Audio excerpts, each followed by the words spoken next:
They've built a sandbag barrier just further up the street that they're hoping will keep the mud out of people's homes tonight. The firefighters are relieved to be home tonight after spending 8 days fighting those wildfires in California.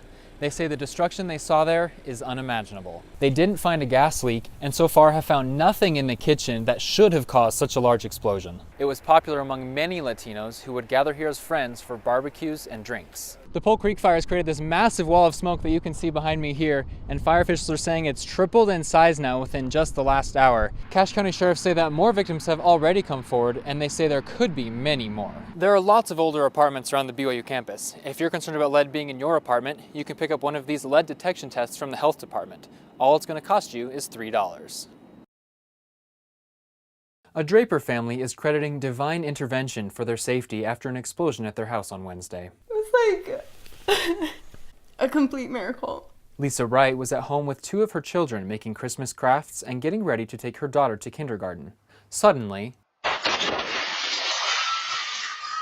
her kitchen exploded. The entire kitchen was in flames. And it wasn't like a fire flame. It was like you've seen a movie, like explosion. A baby camera in another room caught the moments of the explosion.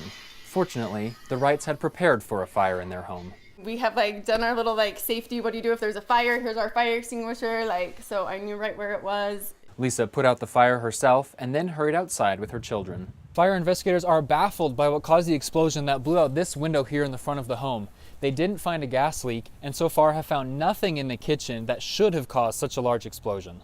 The explosion blew out the front window, the back window, part of the home's brick wall, and dislodged the entire roof. Damage so severe the Wrights can't live there anymore. But most incredibly, I had a little singed hair and that was it. And I was right there. Despite their ordeal, this experience has made the Wrights grateful for all they do have this Christmas season.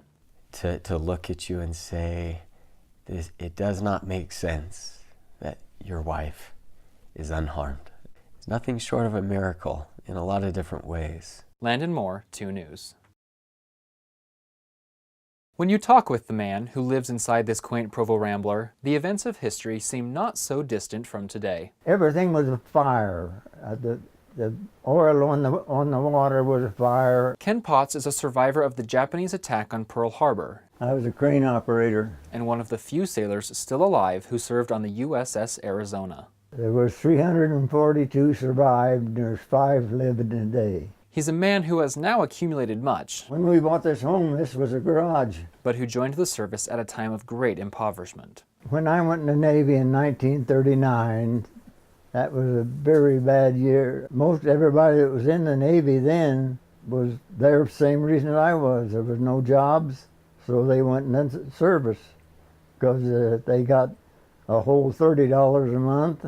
$30 and an unwitting place in history. Ken is now 97, but all those years haven't worn away the pain of December 7th, 77 years ago. My best friend that was killed on Arizona was from Tower, Minnesota.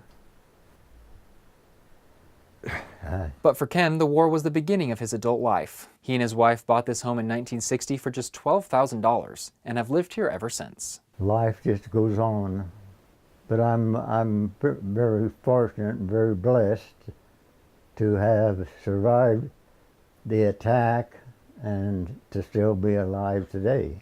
Landon Moore, 2 News.